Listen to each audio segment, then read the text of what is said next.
प्रधानमंत्री ने अगर कोई कानून लाया है तो सोच समझ कर ही लाया होगा। ये लाइन अब धीरे धीरे पुरानी होती चली जा रही है। एक नया कानून और पूरे देश में बवाल। स्टूडेंट्स सड़कों पर, यूनिवर्सिटीज़ में प्रोटेस्ट और सोशल मीडिया पर सिर्फ एक ही नाम, यूजीसी। लेकिन आखिर यूजीसी ने ऐसा क्या कर दिया? यूजीसी ने एक गजट नोटिफिकेशन के जरिए 13 जनवरी 2026 को एक नया रेजोल्यूशन पास किया।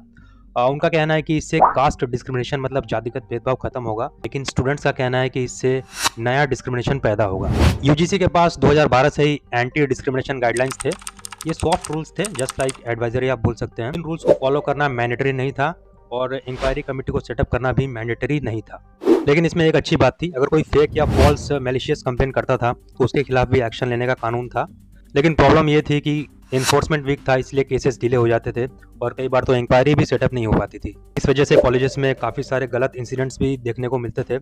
इसलिए यूजीसी ने सोचा कि सॉफ्ट रूल से काम नहीं चलेगा, अब कोई स्ट्रॉन्ग कानून लाना पड़ेगा। अब यहीं से आता है नया यूजीसी रूल्स 2026। हर कॉलेज में इक्विटी कमेटी कंपलसरी होगी, इक्वल अपॉर्चुनिटी सेल कंपलसरी होगा, 24 आवर्स कंप्लेन सिस्टम ऑन रहेगा, कंप्लेंट आते ही इंक्वायरी शुरू हो जाएगी और 15 दिन के अंदर यूजीसी को यूनिवर्सिटीज़ रिपोर्ट करेंगे। रूल्स अगर फॉलो नहीं हुए तो यूनिवर्सिटीज़ को फंडिंग रोक दी जाएगी। लेकिन अब शुरू होती है असली कंट्रोवर्सी। नए रूल्स में फॉल्स कंप्लेंट करने पर कोई पनिशमेंट का प्रावधान नहीं है। नए रूल्स में फॉल्स कंप्लेंट पेनल्टी के क्लॉज को हटा दिया गया है। मतलब कोई एससी, एसटी या ओबीसी का कैंडिडेट जनरल कैटेगरी के कैंडिडेट्स को फॉल्स कंप्लेंट के बेसिस पर भी फंसा सकता है, क्योंकि उसको पता है कि अगर उसका कंप्लेंट फॉल्स भी है तो उस पर कोई पेनल्टी नहीं लगेगी। अब आते हैं इंक्वायरी कमेटी के मेंबर्स पे। नए रूल्स के हिसाब से इंक्वायरी कमेटी में जो मेंबर्स होंगे उनकी कास्ट कैटेगरी होगी एससी, एसटी और ओबीसी। इसमें जनरल कैंडिडेट के शामिल होने का कोई प्रोविज़न नहीं है। इसलिए स्टूडेंट्स के अलावा भी और लोगों का कहना है कि ये सिस्टम वन साइडेड है, इसलिए प्रोटेस्ट देखने को मिल रहा है और यूपी के एक पीसीएस ऑफिसर ने तो रिजाइन तक कर दिया। सिंपल शब्दों में अगर कहें तो पुराने रूल्स सॉफ्ट थे, नए रूल्स पावरफुल हैं।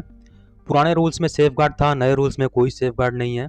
लेकिन सरकार कहती है कि मिसयूज़ नहीं होने देंगे, रूल सिर्फ डिस्क्रिमिनेशन को रोकने के लिए है। लेकिन सवाल यह है कि बिना सेफगार्ड के बनाया गया रूल कहाँ तक सक्सेस होगा?